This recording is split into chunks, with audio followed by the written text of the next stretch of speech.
All right, welcome everyone to the February 6th, 2025 meeting of the Sustainability Committee. Can I get a roll call, please? Chair Freeman, Here. Councilmember Shannon, here, Councilmember Martin, here. We are all here and agenda item 1 is, or agenda 2 is the approval of the minutes. Does everyone have a chance to review them? Are there any changes? I'll move approval of the minutes. Give 1 second, I'll give you, for 1 second, just want to check, any public comment on the minutes? Not seeing any or hearing any, and I will close public comment, motion to approve the minutes. Moved by member Harding, second by Ned, all in favor, aye, any opposed, abstentions, passed unanimously. I'm on a mission to get through. No, I mean, at least you remember public comment. I was like. I heard you say aye before I moved on. I did hear you say aye. It's recorded.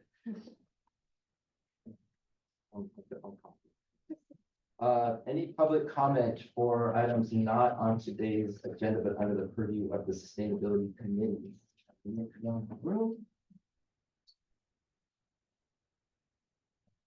Any public comments? Not hearing any general public comment, we'll close that. And we move on to the election of the chair. So every year we elect the chair, and by my recollection, we do rotate. And so I think member Harmon would be next in line, and if you'd like to do it. I will nominate. Thank you. Yes. All right. Some point I said. Yes, yes. Good one. It's a good chair. That's one to Yes. do. Any public comment, there's a nomination, and any public comment on the election of the chair?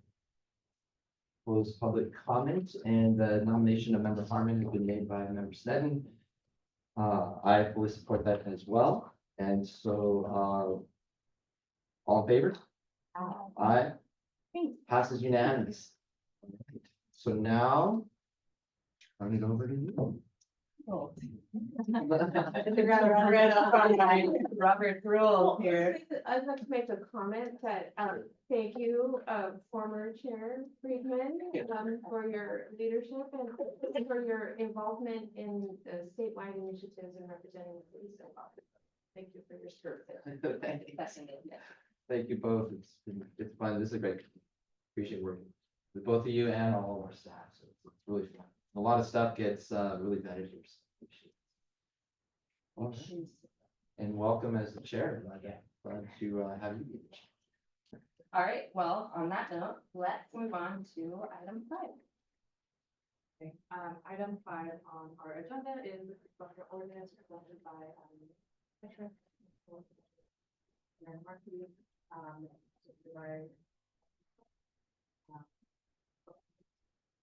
are we doing public comment? No, public comment. Is it okay with the speaker recording in front here? It was, yeah, the camera is up in there, so. All right, good morning, everyone. I'm Melissa Hetrick, Zoning Program Supervisor, and Darren Markey, Creeks Division Manager, and we're also joined by Allison DeBus, City Manager. And we're just a small part of the team working on the Creek Buffer Ordinance. Also, Dan Hedgke, our city attorney, one of our assistant city attorneys, and then Brenda Bell in planning. So today we're here to talk about a draft Creek Buffer Ordinance that we have put out for public review. So just to quickly step back and talk about creek buffers. So creek buffers are natural areas between structures and creeks, and they're important because they reduce public safety risks associated with erosion and flooding from creeks. Additionally, we see a lot where people build too close to like even small drainages and creeks, and it redirects flow to the neighboring areas. And so by having some buffers, you limit channelization, alterations of the creeks, and also redirection of flows where they are not supposed to be. Additionally, creek buffers enhance water quality. Water can soak into the ground before hitting the creek. And they protect riparian and aquatic habitats. And in the city, I just really want to point out that they're really some of our most beautiful scenic corridors. So next slide. So this is just demonstrating what a creek setback is, for those of you. So creek buffers, creek setback, same thing. Next slide. So we started this process, geez, a while ago now. And we developed an internal draft with our interdepartmental team and went through an extensive internal review from every department of the city, so Public Works. We also have run it by flood control and other key partners who have reviewed the ordinance. And out of that, we came up with a draft ordinance that we released for public review in January. The public comment period ends March 10th. We did a Creekside property mailer, so we noticed everybody within, I think, 75 feet of a creek. And then last night, we actually had a public open house that was very well attended. And we heard a lot of feedback. So as we're kind of going through the presentation, we'll weave in with kind of what we're hearing from people. And so after March 10th, we'll be looking at revisions to the ordinance. And then we will be taking it to, at that point, Planning Commission, Ordinance Committee, City Council, and then in order to be effective in the coastal zone, it requires a local coastal program amendment. So that would go to Coastal Commission. In addition to coming to your committee, we're also bringing this to the Creeks Advisory Committee in February. Next slide. So our existing buffer policies and regulations at the city are semi hodgepodge. The general plan directs establishment of minimum creek buffer regulations.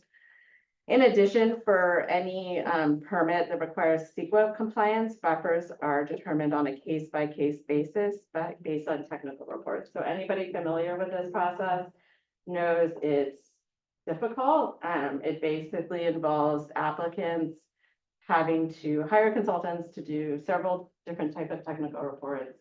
And then staff, based on those technical reports, recommend buffers, and then it can sometimes change between planning commission and city council. So there's a lot of uncertainty for everyone involved. And over time, it's been a source of frustration for pretty much everyone, applicants, landowners, and even decision makers.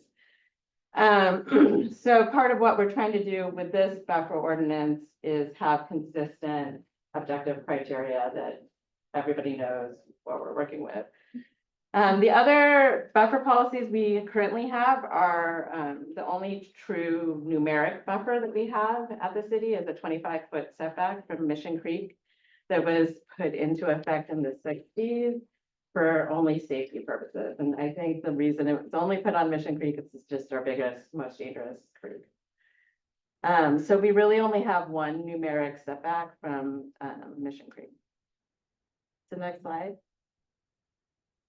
So when we redid the coastal land use plan in 2019, one of the goals was to establish creek buffers in the coastal zone because it had become so problematic. But in addition, there was just no way that we were going to pass muster with coastal commission without creek buffer regulations. And so we created creek buffer regulations. They apply to projects requiring full coastal development permits, and they're consistent with the ones that are in this current ordinance. So they're top of bank, it's 50 feet from top of bank for our major creeks, 35 feet from top of bank from public flood control projects.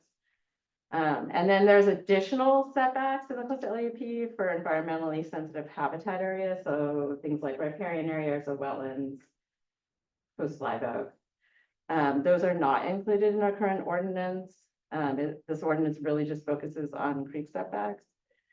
And then our coastal land use plan includes a process to reduce buffers on severely constrained lots. So people can still rebuild. If their lot is super small, they can make the buffers. They just have to make safety findings and show that they have tried to move the building outside of the buffer as much as possible. So this is already in effect in the coastal zone. So next slide. So our big goals for this ordinance are basically to take what's already in the coastal zone inland. Another big goal was to make the criteria objective. And as many of you know, a lot of the regulations coming down from the state really want things to be objective and approved ministerially. And so one of the biggest goals of this ordinance was to make an objective ordinance that could be applied ministerially. And so because of that, some of the policies in the coastal LUP, when they got translated into the ordinance, are more specific or more objective in nature instead of being like a discretionary question. Let's see, the proposed ordinance, we're proposing for it to apply citywide except for the airport area, because the airport area really has specific regulations applying to Goleta Slough. We're really hoping that this streamlines, looks like again, streamlines buffer regulations and really takes the guesswork out of permitting for fixed site property owners. We're trying to maximize protections while avoiding takings. We acknowledge that the city is a built-out city and that we cannot obtain the ideal 100 feet setback that we would want if we were just starting over.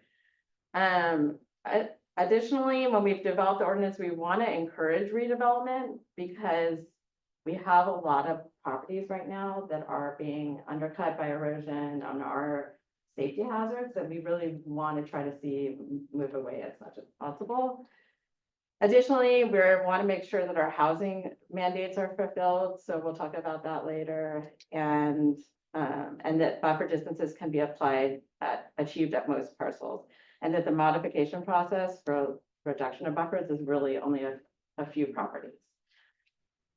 So next slide.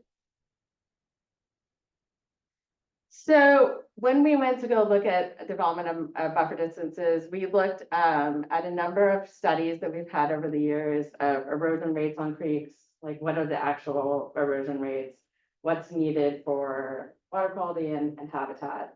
And so those gave us different distances. And so we literally mapped every single creek, like 25 feet, 50 feet, 75 feet, 100 feet. And we literally counted the parcels and then took a look at whether people could redevelop outside the buffer.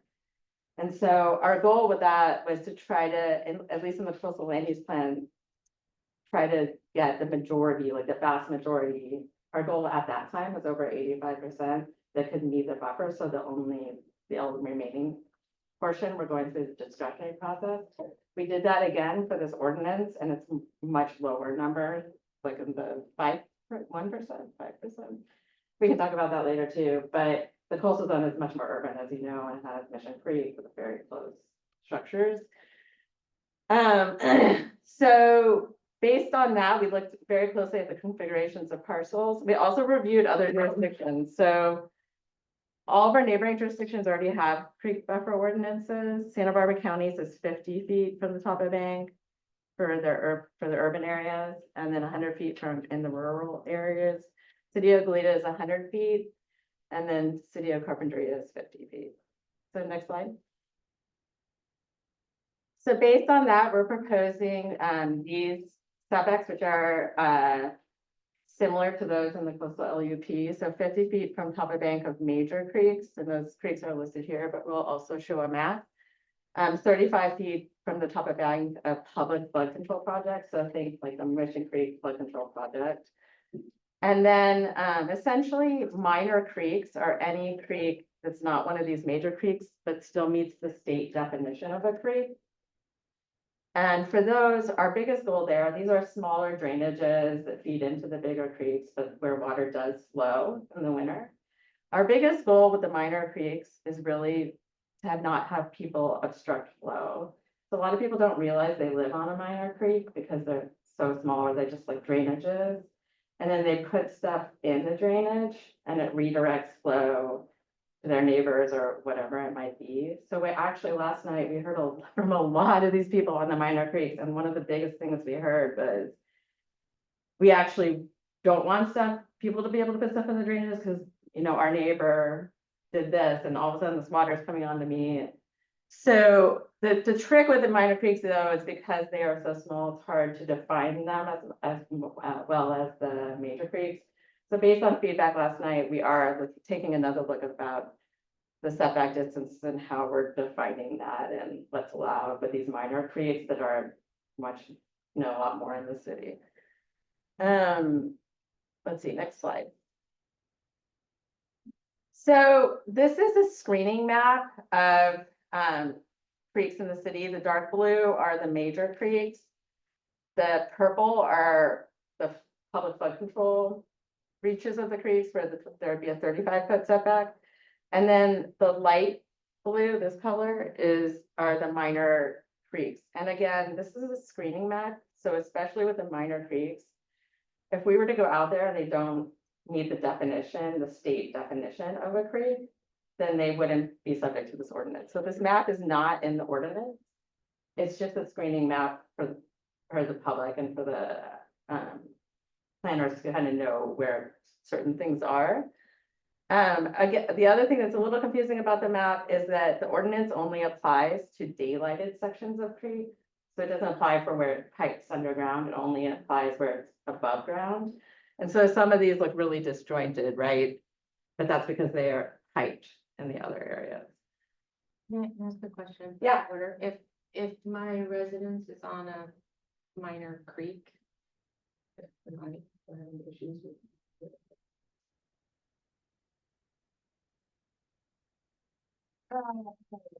That's possible, yeah. But, you know, we would need to look at whether or not you would be considered, you know, probably, like, it would apply to everybody in this, as same, you know, we need to look at whether 20% of the population has the same effect. So I guess, Kristen, we need to do more of an evaluation of that to see, you know, how many parcels, we need to look at how many parcels and, so we'll have to evaluate that. No, I think for today, it's okay. We're not taking any action today. We're not taking. Forward. To. I have a follow-up question on that. Yeah, How far away would you have to be? From this map, there's 2 creeks on my street and I can't tell. major or minor? Uh, Probably major, right? Maybe a major one. one is Stevens, so I don't know if that's Stevens there. Park. Is that? Stevens, like Stevens Park? Yeah, I'll say I live on San Remo, and so there's 2 creeks. Right. There's the Stevens Right, Creek right. that goes through there, and there's also A road. Borough on the other side. And I'm within Yeah. 500 feet of both. I mean, it may very well be that we would consider this to be a conflict that affects, you know, the exception to the conflict rule where, you know, it affects, is it 20%, Tava? It's fine, but it's also, Yeah, there's so many creeks that yeah, minors and majors that it's probably good. it probably will, the exception will probably apply.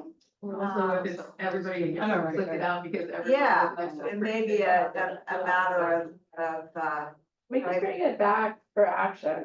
Yeah, we can just. do Yeah, it. this one is just for. yeah, We need to maybe research do that. the presentation and take an action at a later. Okay. We haven't had a chance to look at Good question. that. Yeah, And what the distance is too, because you might be right on it, but I'm with. yeah, I mean, the rule of necessity, if the 5 exception feet, doesn't right? apply, then the rule of necessity may apply because we may not be able to get a quorum. One is, it's below my elevation too, so it wouldn't actually, I don't know, we can. Get below your, So so it's well- below, it's not on your property? Well, it's the back line, but I guess my question is, with impacts, like if you're in a higher elevation, then like even if the creek is, You could be directly impacted, right? I don't think Because so. I'm you not don't think worried so. about it at all. Yeah, I think we're gonna need to look, and you too, Eric, it's, I can, But we can give input today. But maybe not vote for action. yeah, let's just postpone a vote for action and give us a chance to look at it with regard to. I should look Everybody. up all the. Look at council everybody. members. Look at everybody. Every council member. Yeah, we're But gonna, if you rent, it doesn't matter, right? no, it could matter if you rent, but. Well, then I'm right on Mission Creek. so Yeah. Yeah. Probably. It's a little bit different of a test, but it still matters. Excellent question. Yeah. Why we have these committee, why we have these committee meetings, right? Okay. People want to be up at council. Yeah. Okay, All right, okay, shall I, proceed? yeah.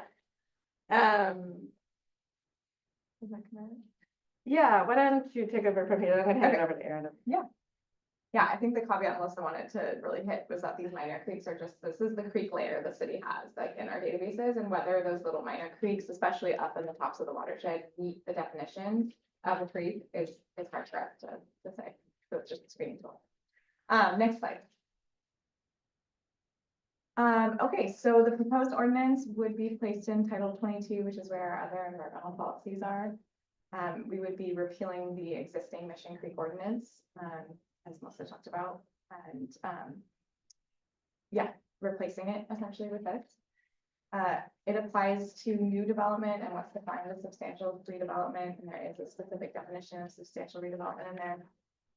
And it includes, minimum buffers that Melissa just outlined, updated definitions for clarity and objectivity, and an updated definition of total bank, and then a number of different processes that process projects could fall into that we'll go into more detail on. Next slide. So existing non-conforming development can continue to be repaired and maintained. Additions are allowable if they are located outside of the proposed minimum buffer. Changes in use and also minor alterations are allowed, and it wouldn't be unless our property completely replaced the structure or substantially redeveloped that they would need to comply with the proposed buffers. And there's additionally a modification process, as Melissa stated, for constrained lots, and we'll get into that. Next slide. So there's a number of things we've outlined that are allowed without any advanced approval. These include debris removal and vegetation removal, both for flood control purposes, fuel modification for fire safety as required around existing structures, minor planting of native plants and restoration, as well as maintenance and repair of existing roads, trails, public utilities, other things that have been outlined. Next slide. And then there are things that are allowed with what's called a zoning clearance or a staff level approval. And these could be, we've outlined types of habitat restoration, so things beyond just planting, things where you might be removing hardscape or doing things to improve creek conditions. Public access ways and trails, minor improvements for safety things like signs and lighting. I think we've called out specifically like curb stops and parking lots, things that are, minor improvements necessary for safety. The removal of hazardous trees. We have a process for that because we just want to make sure people aren't just taking out creekside trees all over the place. And then stormwater BMPs are specifically called out as allowed within those creek buffers. And then ADA improvements when there's no space outside the buffer to accommodate them can be placed within the buffer. Next slide. And just to know, these are just some of the examples of allowed uses. The list is actually bigger than this, we just kind of put a highlight in here. And then we have a process for public projects, so this would include, the city, the Creeks Division, flood control coming in to do, large capacity improvement flood control projects on the creek, water supply and different utility projects, relocation of, or replacement of roads and facilities, as well as creek restoration projects. Those all have a process through the Public Works Director approval. Next slide. And then we have standards that are applicable to all development, as well as we'll get into findings for the modification process, but essentially alterations of creeks are not allowed except for where there's no other feasible alternative.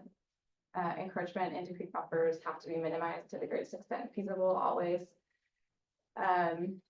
If bank stabilization is needed, that more soft bioengineered techniques be looked at first, instead of hardening features where feasible, and that any proposed development within a creek buffer would be found to be safe for the life of the structure from worsening flooding or erosion.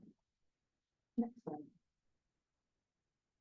Okay, so then, as Melissa explained, we do have a modification process for allowing development to be placed within these proposed minimum buffers. It would be approved by the planning commission. And it would apply in the following cases, so to avoid a property taking. For substantial redevelopment or replacement of an existing structure, you could. So if a structure is being redeveloped, it should be located outside the buffer. If it cannot be accommodated outside the buffer, then to the greatest extent feasible, it needs to be located outside, you know, maybe reducing front yard setbacks or side yard setbacks or other ways to accommodate that size development. But in those cases, you could have intrusion into the buffer. There's also state mandated housing, for multifamily, also some special cases for special ADUs, where we have to allow a certain density unit. But so if an ADU, for example, could not be located outside the buffer on a parcel, like there wasn't space in the front yard, there wasn't somewhere else on site, there can be a modification for allowing it within the buffer. And then we have a whole section about bank stabilization, essentially, in the case of an emergency, if bank stabilization is required to protect an existing legal structure, and the process that would have to go through to identify and ensure that whatever is being proposed is not going to be causing erosion or deflecting flows downstream and flooding issues downstream. Yeah, was there something else you're gonna add about? Yeah, I would say for the Potential. substantial redevelopment of structures, when you can't get outside the buffer, you are limited to the amount of development that you previously had, or if your lot is vacant, 1,200 square feet. So it really incentivizes people to try to get outside the buffer. We have the same provision in the coastal LUP, and it's been successful. Like, people have been able to get outside the buffer, and we actually haven't had any requests yet for reduction of buffer size, but it's only been in effect a few years. In addition, this process, because we're getting below 50 feet where we're not sure about safety findings, it does require technical reports showing that the structures aren't going to be undercut by erosion and things like that. This is essentially the same process that's happening on every single creekside property within 100 feet of a creek right now. So really, we're just bringing it down to ones that are within 50 feet and 35 feet, if that makes sense. Like, this process is already happening on for every buffer right now. So we're essentially if you're between 50 and 100 feet, you don't have to go through this for this ordinance. But if you are trying to get a reduced buffer, you're essentially going through all the technical report process. And then the findings for the modifications are that it would be safer for the life of the structure, will not cause erosion of like a neighbor's property or downstream, and that everything is as far away as possible.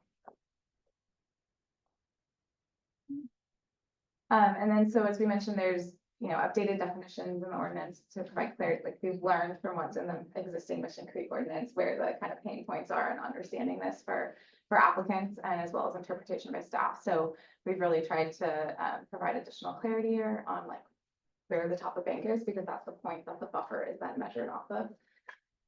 So we have updated definitions. This mirrors what's in the coastal LUP, and also this additional phase 3 was added for our more canyonized upper watershed sections that didn't really apply in the coastal zone, and is modeled off of guidance from Santa Barbara County. Can we go back one slide? That I just wanted to discuss Yeah. the disaster. I realize Yes, this is that's where we right. need to talk about this.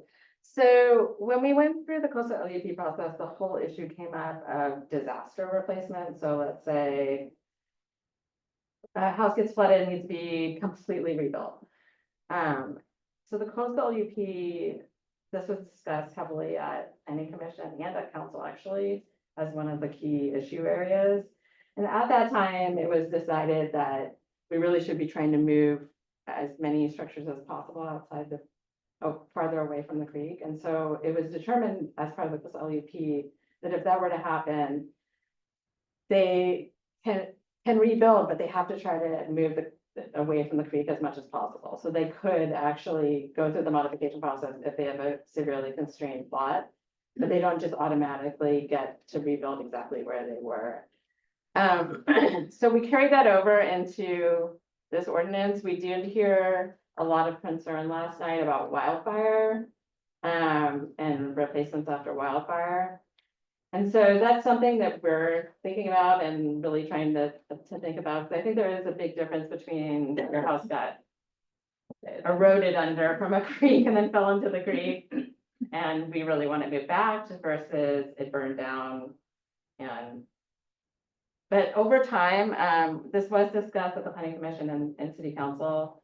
And it was determined and that they actually made us put it in the coastal LUP that the reason that they were requiring this was because they really felt that we really need some of these structures to start moving back and that these are the opportunities. So I think that's a point of discussion that we should have, but just wanted to highlight that. But since you brought up wildfires, I'm gonna Yeah. ask it later, but it's this slide, but it's also one of the previous slides.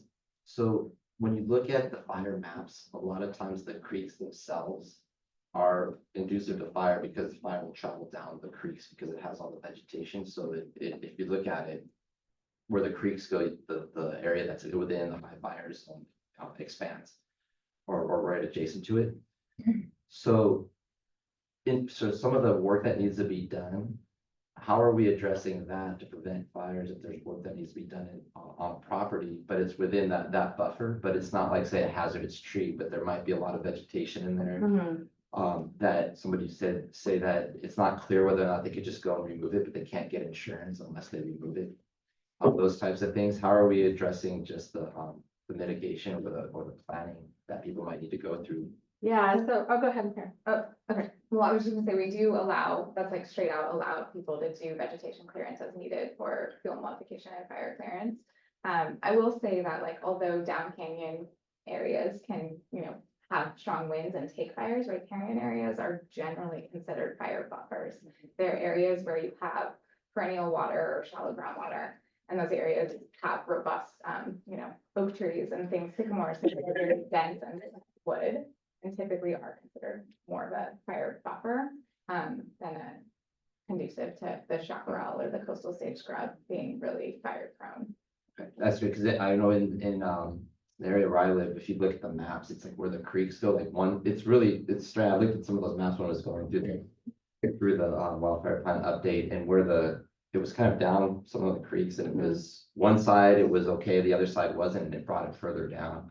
It's not the creek itself, but it's just that area. I don't know how to make this map, but I just want to be sure that any fire mitigation and allowing vegetation clearance, that would be one of the exemptions that you could do. You wouldn't have to go through a whole process. You wouldn't, Yeah. yeah, so the way Okay. it's written now, you can do that without any approval.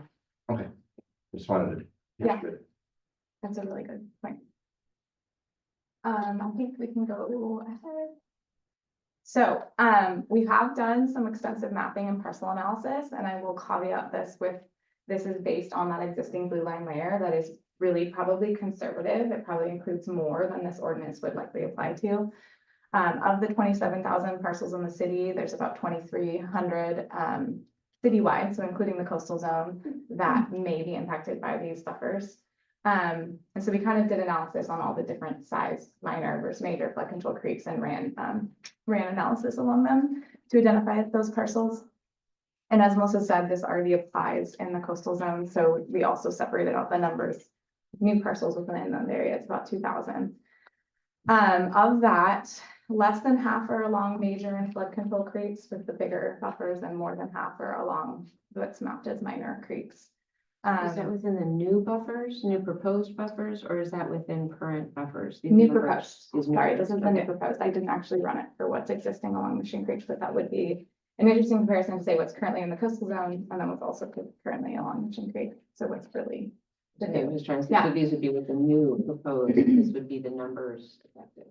This number, the 2,000, but additionally, there's already buffers on Mission Creek, so a large number of those are already subject to that 25-foot buffer along Mission Creek. And we could tease that out for you to get a better, clear number there. So yeah, to be clear, the 2,300 is basically, we mapped the buffer distance from the center line of every creek in the city, citywide, and that's the number of parcels that come up. Okay, This is the number of parcels not in the coastal zone that come up. Melissa, is that minor creeks and major creeks and flood control? Yes. All three. Okay. Oh, yeah, and so, given those minor creeks are probably overrepresented, it's a conservative number. And so, as Melissa said, that the buffer distance where you can do it in GIS is applied from the center line of the creek. Mhm. But we've inflated those, assuming a minimum, width, top of bank to our creeks. So I believe it was 80 feet on major, from the center line of major creeks to really make sure we are encompassing all the parcels. Right. 50 on flood control creeks, and then I think it was 25 on minor, and I can review those numbers. So that's a maximum. Yeah, and same with noticing, we really tried to like Notice all those parcels, yeah. So it's the 2,000 is about 8% of the city parcels. We additionally, as Melissa said, went through and looked at major creeks and severely constrained lots along major creeks. Most minor creeks are not going to create a situation of severely constrained lots because that setback is smaller. But around 40 parcels could not fit their existing development outside the parcel or outside the buffer, excuse me. Was that? Yeah, that's the right way to characterize that. There could be modifications for other reasons, Yes, like right. state mandated housing, but as far as modifications for where they literally don't have enough room to move their existing structure outside the buffer, that's around the number that we found with a GIS exercise. So I don't wanna, it's an approximate number, yeah. Next slide. So yeah, just to reiterate again, the process and where we're at with things. We're here with you guys today, looking for public comment on this through March 10th. And appreciate any input really between now and then so that we can really try to address changes that are necessary. Next slide. Yeah, so we've created a website, has a bunch of information on there as well as links to the draft and maps. And we're soliciting comments through creekbuffers@santabarbarca.gov or questions. We're here to talk with property owners and meet with them and talk about how this specifically applies to them. That was a lot of what we did last night at the open house, was like get into specifics with property owners. And there's the staff team and our contacts. And I think that's it. And ignore the. Yeah. So maybe go back to the. Thank you guys so much. Do you guys have questions before we take public comment? I do, thank you. And I'll just be careful to limit my questions to things that would or would not affect me personally or not at all. I want to say, I really appreciated the slide 13, really listing the goals of the proposed ordinance. I think a lot of times, and it was very thorough and far reaching and broad, and I think it's really helpful for us to have that and for the committees that are going to see it in the future, like what is the point of this ordinance? And I think that was really well written up. Questions I have. I think our public works director answered a question in a city council meeting. When the question came up about Mission Creek and flooding, and he was saying that we now have 200-year flood events, and that everything was built to 100-year flood events, and this is only what was said. I don't have any firsthand knowledge myself other than what was presented. And I guess my question is with, is this enough? I guess if, and this is just per his statements in public meeting that to address some of these flooding issues, we would need to build everything for the 200-year flood event, and just that those are more common now and accelerating, and I guess not really like what the answer would be right now, but like if we're looking at that sort of like current climate conditions and expected climate conditions, if we're planning for 100-year flood events, I guess, is that enough? And then also talked about erosion and undercutting, but are debris flows part of that consideration or not? So what are the parameters for how far out a debris flow might flow? So I guess those are two different questions. Yeah, so I can address that. So we have two different types of regulations, and this came up a lot last night too, so I think it's a really good topic. So we have creek setbacks, right? And a lot of the purpose of that is to prevent erosion, right? Erosion of structures. And then we have a floodplain ordinance, which is separate, which there's a big difference between like fast flowing water and what that damages versus water spills over or overtops Mission Creek, and it's just becoming a pool, right? And it's flooding. So that's the 100-year floodplain. And so the floodplain regulations deal with both conditions. So they have identified floodways, which are pretty much the bank-to-bank creeks where development's really limited, and that's a FEMA. Yeah, our floodplain regulations are consistent with FEMA and Cal OES. So that's really like the floodway is super regulated. And then beyond that, if you're in the floodplain, you have to flood-proof above what's called base flood elevation. So how high in a 100-year storm the ponding water might come, you have to flood-proof above that, and that's called base flood elevation. So there's two different regulations here. One is dealing with water that's kind of just flowing around, but not actually like eroding and actually damaging with force structures, versus everything just gets wet and flooded. Does that make sense? So as part of our climate adaptation program, we are looking at how rainfall patterns are changing and how that might affect our floodplain regulations. For instance, like, do we need to require floodproofing to higher elevations, like south of Highway 101 as an example? So that is a current study that we are looking at. So the best available information we have right now with regard to erosion is in here. So That answers that. yeah, okay. Yeah, that answers that. That Yeah. is being studied as a separate ordinance. It's within the flood control issues and not necessarily within this ordinance. We don't need to have that answer today for this. Yes, and I would just say that debris flow information is really hard to get. Luckily, Montecito was able to do this amazing studies after the debris flow of mapping potential debris flows, but we don't actually have that information for the city. We do know of certain areas that have landslides and that there could be a need for larger buffers. But we still have our CEQA process. So in certain portions of the city, we can actually ask for more than these minimum buffers where there are geologic problems. So like a landslide that might actually affect the creek and redirect it. It's possible to do that. But as far as if this ever covers any debris flow, we don't have the scientific information right now for that. And if it's Yeah. ministerial, then what would trigger that there are other geologic problems, or you need to look at this? And So it would be under CEQA review. Okay. Yeah. So that still has to happen, even if you Yeah, have so this for the- ministerial. For the majority of cases for CEQA review, they're gonna say there's nothing special on this lot, it's the 50 feet, right? Okay. But if there's known, because we have a maps of known potential landslides, if they're in that area, then say through CEQA review, they would ask for a geotech report anyways, because of many issues. And as part of that, it might come out that, oh, you need to be set back farther, or.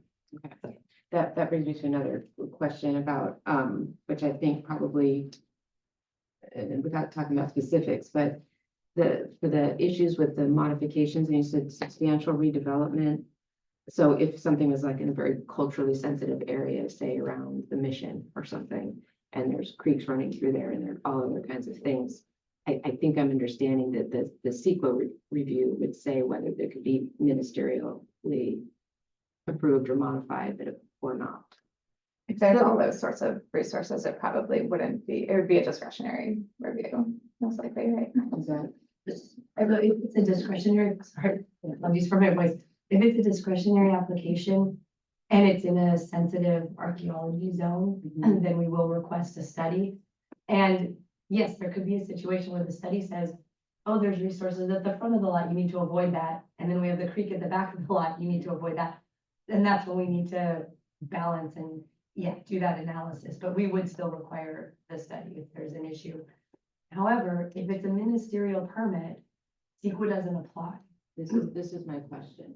Yeah. And so, and that's where the state now having a lot of these permits that are, by right ministerial, we no longer get to do our typical CEQA review. And so we still have an ordinance that protects archaeological resources, but we can't ask for a study in advance. It would only be if they happen to find them as they're doing their development. So yeah, ministerial is very different than what we have a discretionary action. Okay, so this was my concern, actually. So if this becomes ministerial, which is nice, right? And it's, you know, it streamlines things, but then are we potentially missing No. opportunities where, No, we're actually gaining opportunities because right now, if something is ministerial, we have no creek setbacks. We can't ask for anything. And so this will establish something for those projects where we don't have a discretionary process where CEQA is involved. So it gives us that extra that we don't have currently. could there be something where if something is in a culturally sensitive, historically sensitive, or even like endangered species sensitive area, like the Omicus or something, that it wouldn't be kicked out of the ministerial process? So I will say that, I mean, we can run this by our attorneys on this project, but once they're into the modification process, that's a discretionary action. So the ministerial part of it is if you can meet the buffers. If you're asking for a reduction, that's a discretionary ask from the planning commission. So then we're into CEQA and all these other things coming in. So this ordinance really only applies to creek buffers. It doesn't like address like oak woodland and, you know, there's a lot of different Yeah. environmental things that are covered under CEQA. So it would come in if they are asking for a modification. Okay, I guess, but Yeah. it seems important, and I guess it'll come to ordinance and other things too, but just, I guess my concern is that something doesn't get an automatic ministerial approval when it has other constraints such So as that's, cultural. or that is how endangered. state law is set up. You know, if it's based on the project description. If the project doesn't trigger a discretionary action through the city, it goes straight to building permit and we don't do that analysis. So that's kind of the existing situation. That is how CEQA is worded. You know, one of the exceptions is if you're getting a ministerial permit, CEQA does not apply. Lots of projects in the city, though, do trigger some sort of discretionary review, whether it's ABR, HLC, Single Family Design Board, right? That's one layer design review. That's a trigger. Or if you're doing a condo or a development plan or coastal, you know, anything else could trigger, it, but it's dependent on the project description. It's Okay, maybe I'll follow up. So, I just want to make sure it'll still somehow make things more streamlined, that still needs. Can I follow up on this just to make sure I'm understanding? So if we didn't have this ordinance, if something was ministerial, understanding it's very rare that it would be, but if something was ministerial, then there would be no creek setback. So other than Mission Creek. other than, yeah, Any other creek. okay. So while all those other elements can't be, this is at least giving us that. Mhm. Okay. Thank you. Those are my questions. Thank you. A couple, the first one, how does, it's kind of following up, how would a state bonus density project and the ability to ask for waivers or exemptions apply to this? Yeah. think you could ask for a waiver. Even if you're within, say, a modified lot, or so you can ask for a concession if you're Yeah, but then, you know, we look at it from a health and safety standpoint. We can't, so if, say it's on a major creek, maybe they want a waiver that's like to 25. We'd analyze it based on whether there's like a health and safety impact that we couldn't mitigate. And approach it that way. Okay, but still having this in place would at least have, right now, we can't even ask that question. It's kind of the same, Okay. that you had, we can't even ask that question unless it's Mission Creek at 25. Right. But if we have this, then we can at least say, well, it would be, with, say they want to do something. At like 45 or whatever, then they would still have to, and then let's say we're gonna ask for this waiver. We have to save on a density, but we would then be able to say, hey, It would probably kick it into CEQA, you know, the state density bonus is still subject to CEQA. So it probably there might not qualify for an exemption because it would be within the buffer, and so we would do a CEQA analysis on it. okay, but they could still try to, yeah, they can do that either way, whether we adopt this or not. Okay, and my other question is, So over the course of time, years, decades. Today, there's a 50-foot buffer. But as the creeks erode, what happens to properties that are today, say if they're at 55, so they get the ministerial, and then. Over time, they're at 45. Do we keep track of those changes, and then how does that affect the property if they? So they're at 50, and that's how it's mapped, and then later on, it's 45, and they want to do like an ADU or something like that, or make some type of change. How are we tracking that, and then what happens? So the ordinance only applies to new development or when you're totally redoing your structure. So if you came in later, 50 years later, to redo your whole house down to the stuff, like the structural part of it, then the ordinance, the buffer is from the on the ground creeks. The creeks move around. So the thinking behind that is that when you're putting in a new structure or completely redeveloping it, that you're essentially adding like 75 more years life to it, right? It's a new structure that's going to be there for that many years. And so we want to make sure it's safe. So the ordinance applies the setback to the on the ground conditions. But again, it's only for new development and. Yeah, I think the new development is the key on that. Yeah. Okay, thank you. That's all I got. I have one more follow-up too, because that made me think of, and not to overcomplicate things, but like, if a creek is meandering, there's the cut bank side and the point deposit side. So if you're on the cut bank side, it's gonna be more rapid erosion, your setback's gonna go back faster. And if you're on the point bar deposit side, you're actually gonna be gaining setback over time. Is that just too complicated, or is it like? No, that's consistent with even like federal law with regard to like accretion and erosion, that, yeah. It's So is that assumed that addressed you in gain there? property and lose property, and that natural forces change. So is that addressed in It's this? determining the top of bank, is that what you mean, like changing over time? Yeah, Yeah, it's not addressed as far as like setting it at one time and keeping it there forever. It, like Melissa said, if you came back in at that time, your top of bank would be reassessed. And that's why we can't just create maps for the whole city of where the top of bank is and exactly where these buffers are, because they are changing over time. And I know that would provide clarity for people. It's just too much of and you'd have to do, topographic surveys of every single property in the city. To be honest, there are jurisdictions who have done that, but we'd have to have a much bigger buffer. well, that's. Because what I was then you're wondering. assuming that it's moving around. Yeah. So it would work if it was like 100-foot buffer or, yeah. Any public comment?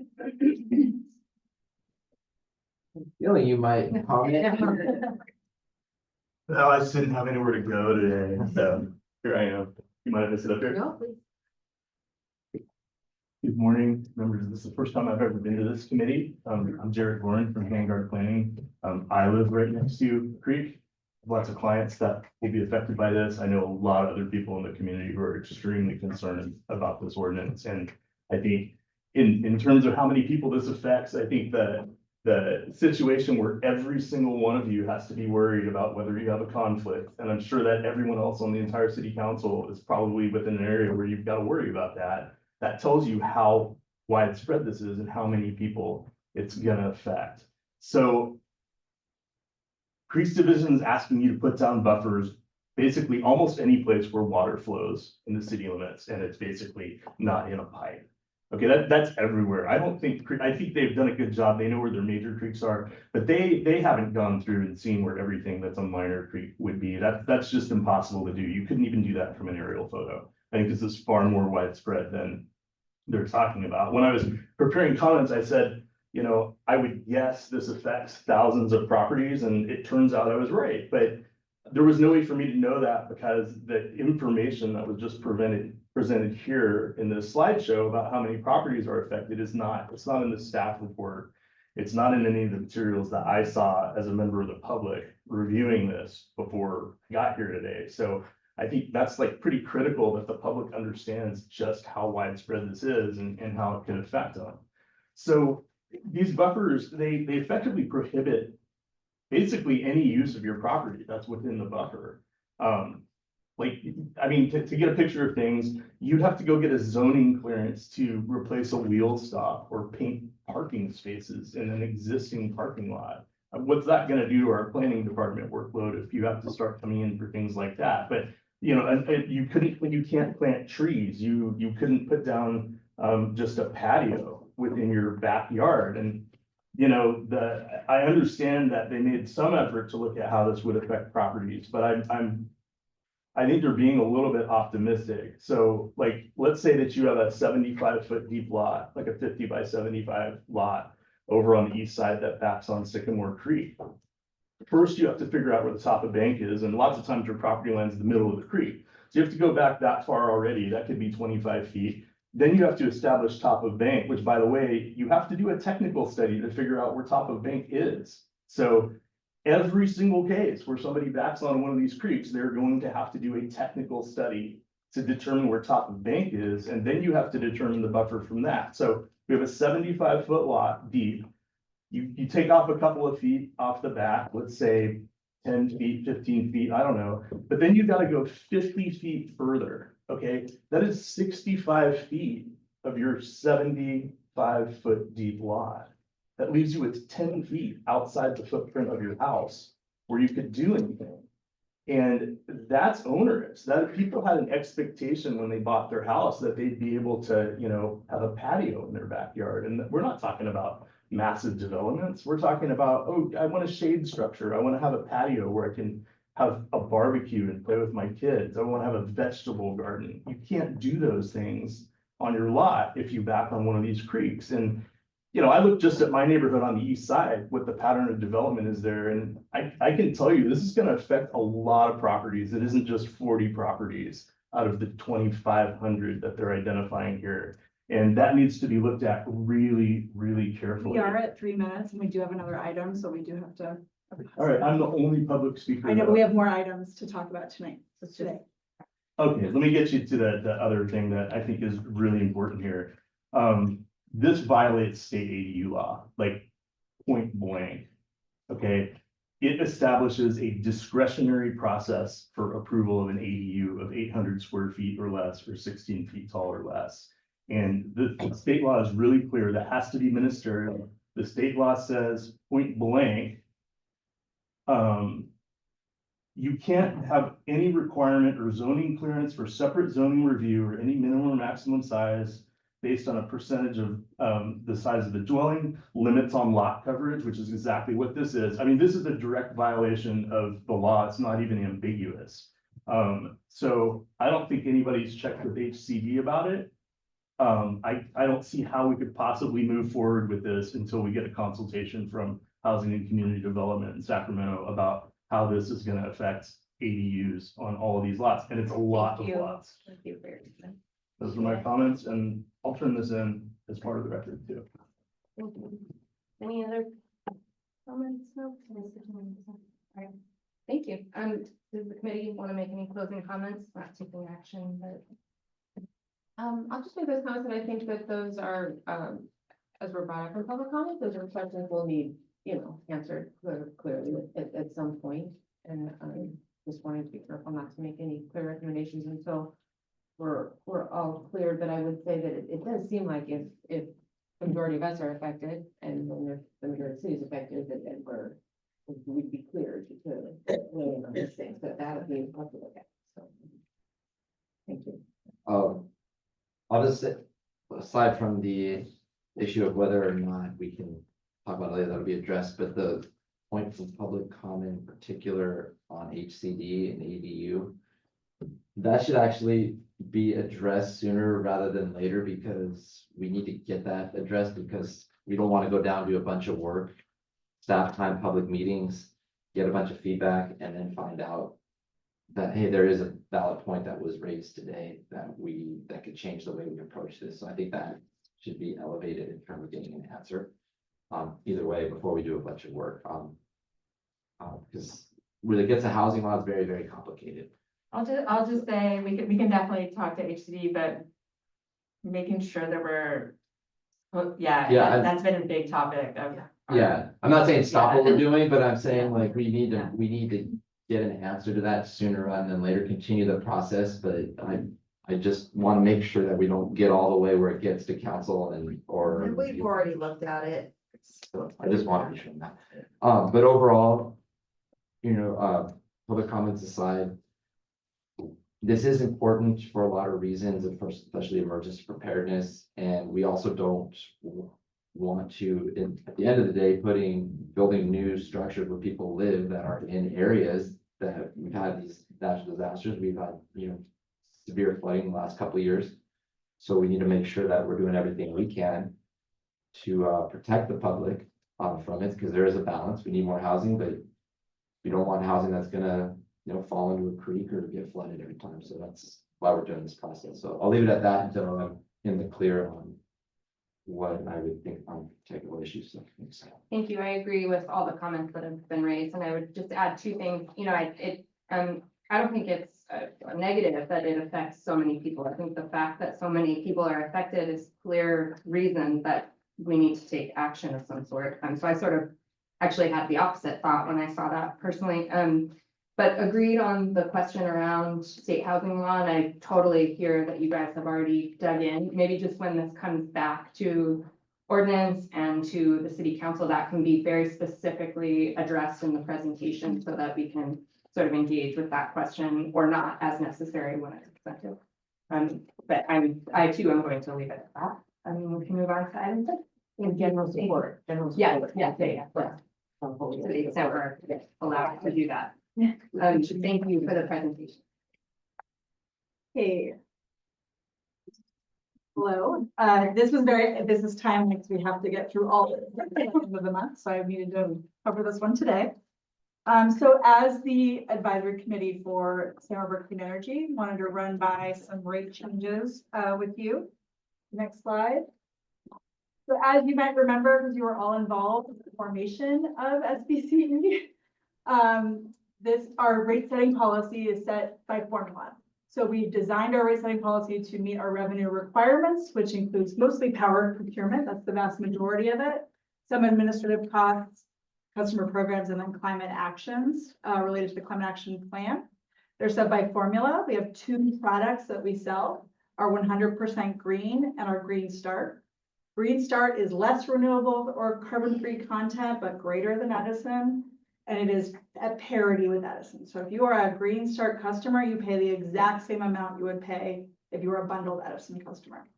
Our 100% green product is Edison Plus. So it currently is Edison's base rate. So they're not 100% green, base rate plus 1.6 cents per kilowatt hour. Next slide. So where we are today, Edison has implemented 2 rate reductions, which is great news for ratepayers. One was in October of 2024 and related to an over collection. If you recall last year, I was here telling you about an under collection, which cranked rates up and they had to collect that from ratepayers. Well, somehow they got their math wrong and they've now over collected their under collection. And so they've reduced rates to return those funds to customers. That should fall off in 12 months. And rates will go back up. Additionally, in January, as part of their normal rate setting, they further reduced rates on the generation side. And the issue that this has for Santa Barbara Clean Energy is our procurement contracts are in place. So we are at a fixed cost, and now they've reduced our revenue capacity, right? Because we ratchet down with them. So if we keep status quo, we would be looking at a $14 million deficit in FY26. We do have sufficient reserves to cover that. We had some good reserve building in FY23 and 24, but we would not be able to keep going. We would deplete our reserves at that point. So next slide. So we immediately got to work looking at all of the potential levers because we didn't want to just turn around and create a rate increase to our customers. And our consultants did calculate what that rate increase would have to be to maintain status quo, and it was 6 cents premium. So we did not want to go there, right? So we looked at everything else we could do to mitigate that increase. So one is to continue, we've actually done this for the past 2 years, continue prolonging our hydro procurement versus renewable. Hydro is cheaper than renewable currently, and still meets our carbon-free sort of ethos. Does not meet our 100% renewable target for 2030, but we still have a few years to get there. And ultimately, obviously, correct me if I'm wrong, I think the intent was greenhouse gas emissions. We really wanted to reduce those. So we are still achieving that, and that's a $2 million savings. One thing we have not done to date, and it has not been as financially substantial to date, but is now that carbon-free and renewable electricity are more widely or expensively traded, is accepting nuclear allocations from PG&E and SE. We are not purchasing these. These are purchases these two IOUs have made on our customers' behalf in the past. And we should benefit from that carbon-free content. In the past, we haven't. We refused it because we didn't want nuclear in our portfolio, because it will show up in our portfolio. But also in the past, it was only worth about $100,000. This year is worth 1.15 million. And so I think that I would recommend that we would take that allocation just to mitigate, affordability issues. A sort of political decision that we have to make is not procuring any additional resource adequacy. So we've procured the majority of our resource adequacy for FY 26 and actually 27, but we have not procured September of 2025 or 2026. September is the most expensive month for resource adequacy.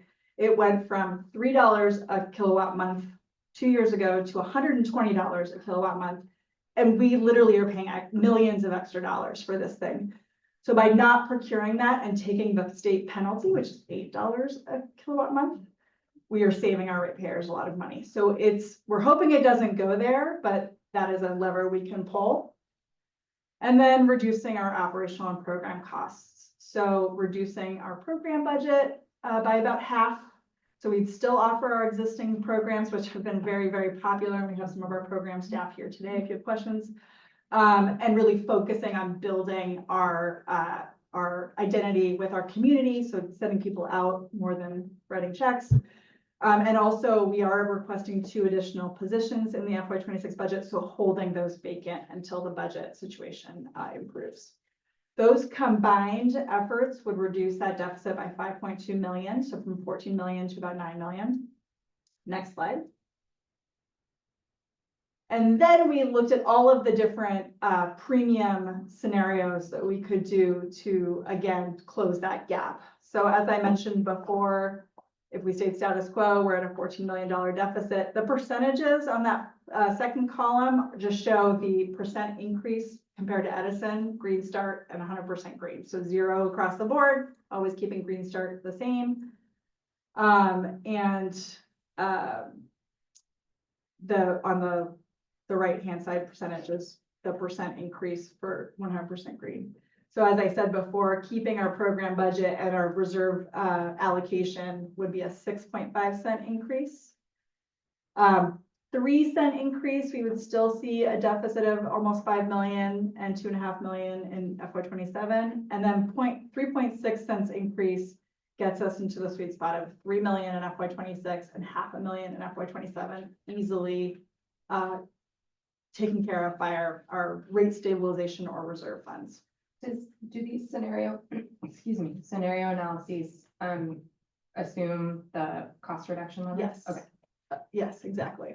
So the remainder would be with, except for the top one, status quo does not assume. Right. Okay. Yeah, so the remainder would be reserves. Next slide. Thank you. So this is what we're proposing today and hoping you recommend on the finance committee.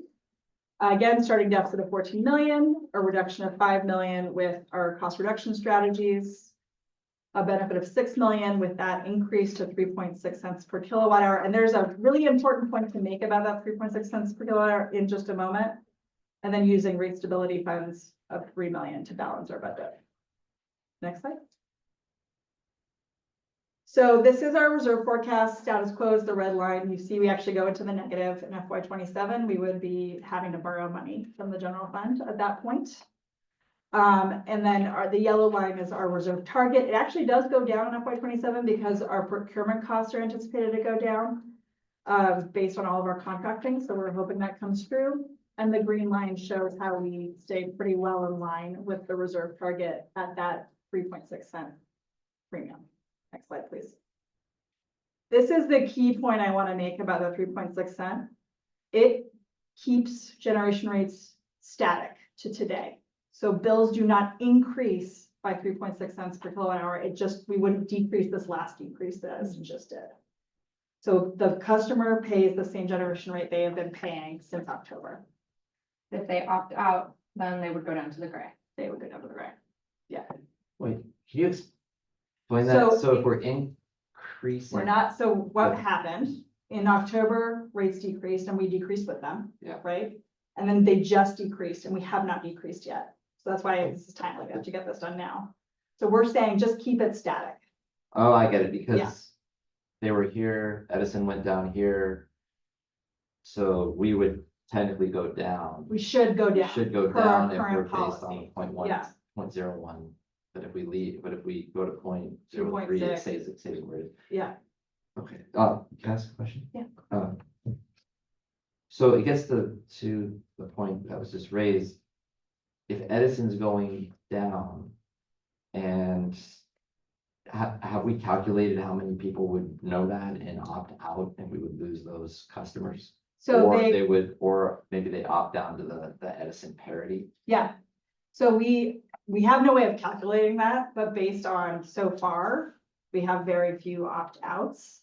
We do have to send out in July a joint rate comparison that would compare our rates to Edison. That's where Green Start really saves us, right? Because it's exactly the same. So that it has 3 columns basically where it shows Edison's base rate, our base rate, and then our green, 100% green. We don't anticipate a tremendous amount of opt-outs. Of course, we're gonna have some. That's sort of part of doing business. But I think another slide is gonna help you feel a little bit better about that. Next slide. This slide is gonna help you feel a bit better about that. So we did do a survey of other Southern California Edison CCAs and what their premium on their 100% green product is compared to Edison. And we're right in the middle. So Orange County Power Authority is brand new. I don't anticipate 1.5% to be, to remain. But that's where they are today. 3CE, our neighbors all around us, are at 12%. So we're coming in at 10% premium, right? For the 100% green. 3CE CPA in LA is at 13%. Lancaster's at 47%. So we're right in the sweet spot of where a premium product should be priced. The difference with ours is obviously that we're the default. But people do always have the option to opt down. Next slide.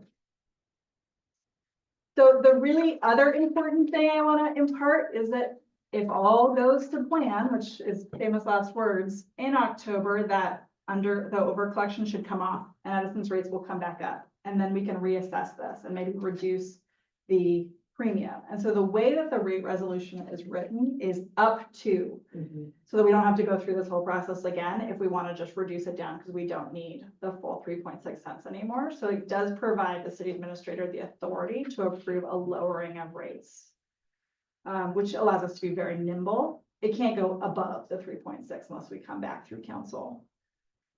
Our plans to go to Finance Committee on February 11th and let them know this, and then come to consent council on February 25th. I don't know why it says March 6th. That's the last week's programs. Oh, and then programs are coming back to you on March 6th. Yeah, When is the committee council? February 25th.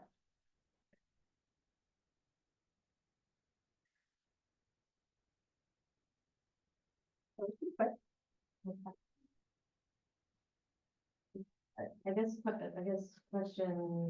question first, where, do we know where the nuclear credits are from? Like, where are the nuclear Diablo. plants? They're from Diablo. So accepting these credits would be supporting. No, because it's Diablo. already been procured in the past. Well, I mean, it would be, I don't mean supporting financially, but it would be politically.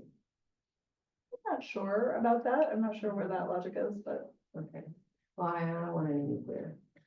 understood. Even though I know, and you know this, and you've come Yeah. and spoken at the energy class, and now that I've talked with energy class, I understand how nuclear is probably of the future and it's cleaner and all of the things, but I just don't think we're ready for that in our messaging for that, just personally. So I'm wondering, and part of the reason we went on our own and so that we could do our own programs and incentives. And I think the understanding of that was that it's volatile, that it's a volatile market, and that when we were ahead, that we would be sharing that with community, and if we're behind, then what we're doing for the community is keeping the program going and not necessarily having so many incentives. So I guess my question is, could that proposed, or could be made up by accepting the nuclear credits? Could that be made up by further changes programmatically or in other ways? Like if we didn't accept the nuclear allocations, where else could we be making that up, that 1.15 million? So we don't have $1 million left in programs to go down. So we would have to come out of either reserves, or that's the only option, we come out of reserves or increase the premium higher. Now, keep in mind, our ratepayers have already paid for that nuclear allocation, so you're basically asking them to pay twice. I think that would be the harder message to share.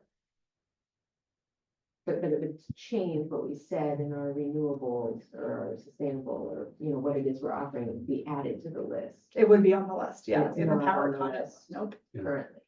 And I think that's what I'm not sure I'm not supportive of that. Could I make a comment to that? Mhm. I think to Alelia's point, this electricity has basically already been purchased on our behalf. The repairs have already paid for it.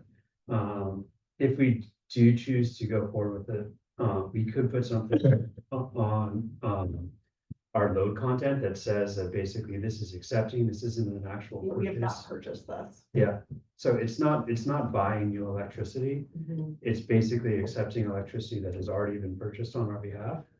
And if we do not accept it, then we have to go purchase the same amount of electricity. So, What happens to the energy if we decline the credits? Say everybody declined the credits. They just sell it. say, and they sell it to Whoever where? wants carbon-free credits. so, as a comparison to 3CE had the same conversation, Mhm. and based on the fiscal impact of it, they decided to accept. nuclear. I don't want it. Yeah. Any question? Well, I appreciate the concerns, but I'm gonna be supportive of it. It's a good point. I don't want to pay. And electric bills are already high enough. I don't want to charge us another 1.5 million or whatever it is. 1.2 million for energy we already purchased. We have to go out and honestly, I don't know. Maybe Edison goes up, but who knows? If it's volatile, they could go down again that year. We're banking these numbers that this is only temporary, that will go down, but we don't know that. We also don't know what's gonna happen at the federal level with subsidies for a lot of the energy that's coming out over the next 3 years, 11 months, and 2 weeks. So we have no idea what's gonna happen going forward with that, and if a lot of these programs were subsidized, it could drive the cost up of a lot of the procurement that we get. So our costs could be going up, and we don't even know it yet because of what's going on at the federal level. So it's not ideal, but it's better if we've already purchased it, use it, it does, and it saves us that $1 million, we have it in reserve as a hedge for those two things, so I do want, when this comes to council, it's gonna be important for us to, it's a presentation to explain that the bills are not going up by raising the thing. That is gonna be the biggest message, because our local media might say we're raising the rates, but we're not. We're raising this and rates are gonna go up. So, and it might even be that we need to proactively call the local media and explain it to them ahead of time so that they understand what's actually going on. Yeah. Rather than leave it to the council discussion where they can just take whatever is there. 'Cause it's really complex. Like I didn't even understand it at first until you explained it. So, that's what I have is just with that is support the staff recommendation. For my comments, I do totally understand the position you've taken on the nuclear allocation personally. I understand this is controversial, but I'm very interested in and supportive of a potential nuclear future. I think there's a lot of interest there for carbon-free energy generation, we've already bought it. Obviously, the financial element makes sense, but I think my concerns with nuclear and Diablo in particular are more about seismic risk and, you know, but we've already bought it. And so I don't have a problem having nuclear on our list. I actually want to see it personally more, or at least have a conversation about what the future of nuclear might look like and whether that has a role in our community. And the more I learn about it, the more it seems to have a lot less downsides than a lot of the other things that we have been prioritizing. So I support both, I guess, from a philosophical perspective, but also primarily from the point of view that we've already paid for it. So it's a pretty big number. So I'm okay with that.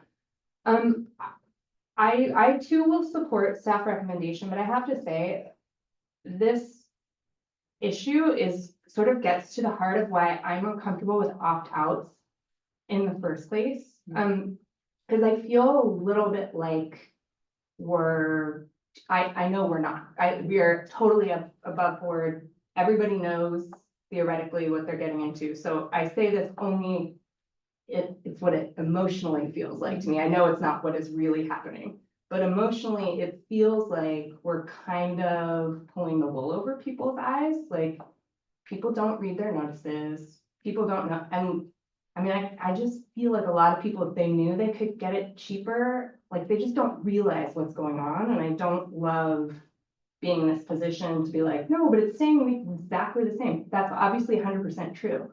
The quiet part though, is you could be getting it cheaper. And like money's really, really, really tight right now. And so I just don't, I'm a little uncomfortable with the setup.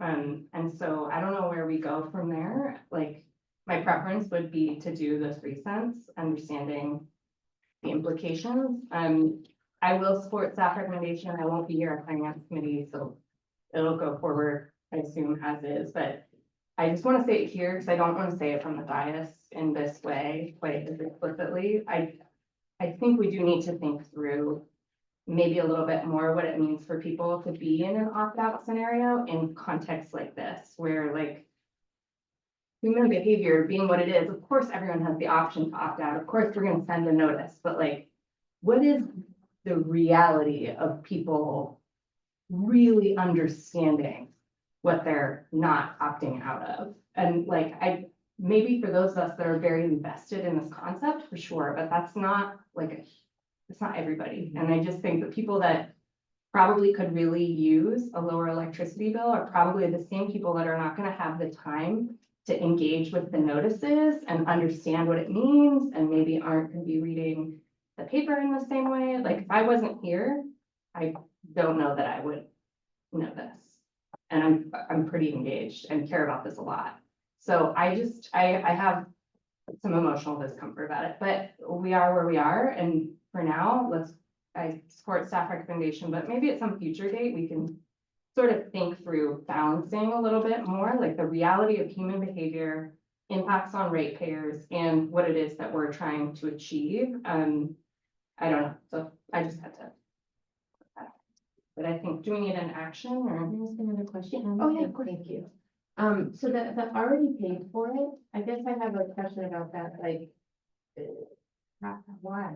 Like, if Edison is buying coal or buying, you know, burning peat farms, but, you know, we already paid for it, does that, do you know what I mean? Like, what do you mean we already paid for it? So I should get it. prior to launching our RCC, Edison had long-term contracts in place meeting carbon-free and renewable requirements. When we divested ourselves of the generation side, there was an argument made to the PUC that since we're paying the PCIA, we should get the value of their carbon-free and renewable credits that they had purchased, because they're charging us for those contracts, right? In Through the past PCIA. or In the currently? past, like not new ones, because they're no longer buying contracts for our customers, but in the past.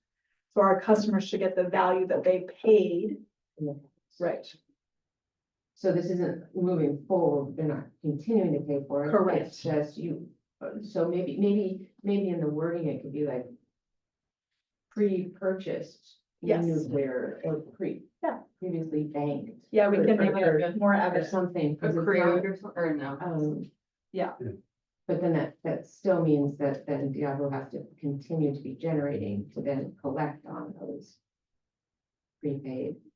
Yeah, so our contracts only go for another 10-ish years, and Diablo's authorized to operate beyond that. So our contracts will be done prior to that. So is that next 10 years already been paid for?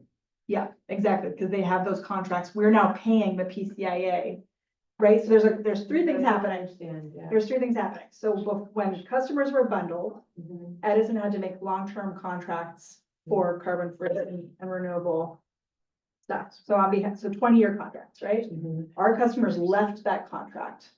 So now we pay the purchase cost and difference adjustment, the PCIA, basically making them whole for those contracts. Mhm. The PUC said, well, since you're paying them for those contracts, you should get those beneficial attributes. We're paying PCIA, we are paying for those contracts today because of the PCIA, Mhm. even though we're not buying nuclear, right?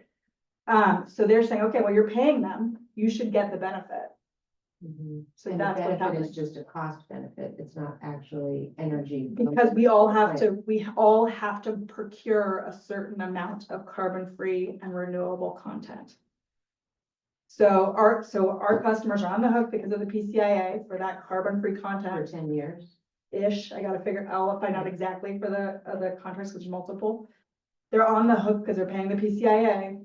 So the PUC is saying, well, since you're paying, you should get the benefit. Paying currently or Yes, we're paying. paying previously? So the That's what I'm PCI, having so the- their previous contracts, right, when our customers left Edison's left holding the bag for those contracts. So the PCIA makes them whole, Mhm. right, which we will pay until the last contract that our bundled customers had is gone.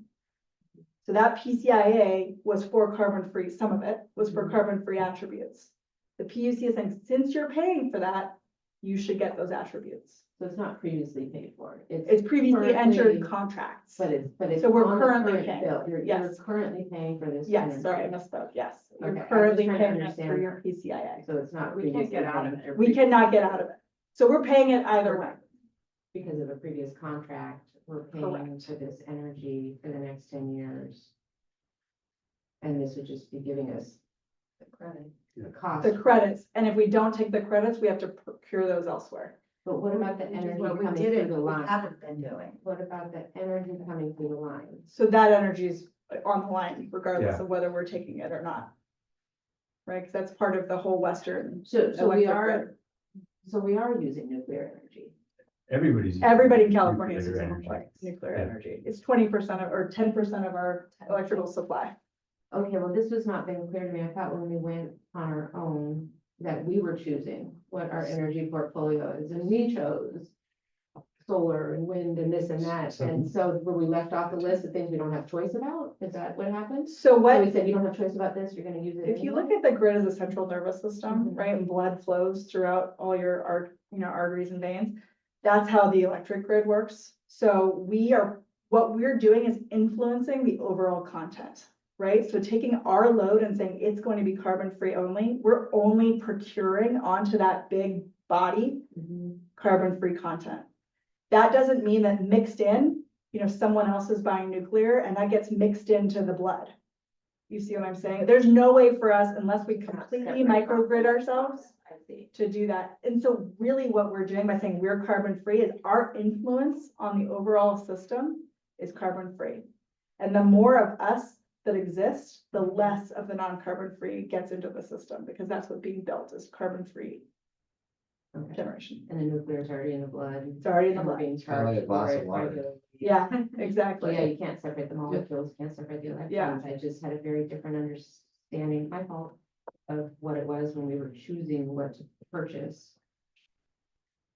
Okay, yeah, I won't be supporting it today. I just need more time to. And we're happy to meet, I'll find out. I have one follow-up question based on this. So we're going down the path of the recommendation for the allocation from nuclear. Is this for 1 year? Or- Yes, we're so- staying for 1 year. So I'm gonna say this because I didn't understand that when we're not doing that, we are losing out on money on what we've already paid, and this whole time we've been double paying, is that, as I understand it? Yeah. So if we're gonna do it once, I wanna do it for the rest of the entirety of the contracts, because that is a lot of money to leave on the table, and it'd also be a hedge going forward on the rates. So that needs to probably come back, I would assume, but I don't wanna leave 1,015,000. It's actually over 2 million, because you're leaving that million on there and you gotta, Yeah. you already paid for it and you're paying for it again. And let's be clear, it has not been this high to Yeah. date. Right. It has been much. What was it last year? It was like 100,000. Yeah, It was much not smaller. much. But even Yeah. that, but even if this number, whatever it is. Like, why not just Yeah. take the credit? Yeah, If Because then we if have we're to go stuck. buy it again, which then. I we're can being add, Philosophical difference. Yes. Sort of opinion. and I can add for finance committee, I can add a slide explaining that better, because I understand. And we, to be fair too, and maybe we want to revisit this, is we don't actually have a policy of no nuclear. There's no document that says that. We just have sort of a conceptual policy that we've never pursued, it, so we want to think through whether that needs to happen. It's not true that we've never purchased it. Well, we've never procured nuclear. Yes. RCC has never Part of procured our- nuclear. Well, we do, because we're already paying for it. So. But it's not our contract. Yeah, It's PG&E's contract, to which they're charging all the ratepayers in the entire state. And so us, That's it. both, actually, both. That's- Yeah. it's not- Yeah. Yeah. so. Putting a lot of hairs there. Well, but I think it's important to recognize that accepting this money isn't extending any contract. Yeah. For Diablo. Those contracts already existed. Diablo's extension that happened at the federal and the state level at very, very high levels up there based on need. And this decision that we're making today doesn't affect. It doesn't like along that. It's just, do we want to use stuff, as I'm saying, do we want to use things that we previously paid, that we entered into, we previously entered into contracts Yes. for, that we are on the hook to pay for, and if we decline it, we still pay for it. Yeah. So I would rather, if we're paying for it, we might as well get credit for it. Yeah. And rather than have to check again, so. I mean, like, we're not talking about So- coal.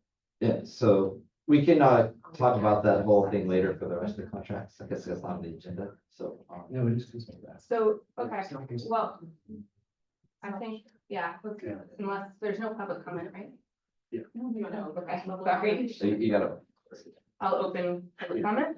I will close public comment. Then Councilmember Friedman. So, great discussion, but I will move forward with the staff recommendation for today. I agree. This is a really important conversation to have and to continue to have, because there are important considerations on all sides, but I will also second the motion. So we can have a roll call vote, because I think there'll be. Sheriff Harmon, Yeah. Councilmember Freeman, Yes. Councilmember Smith.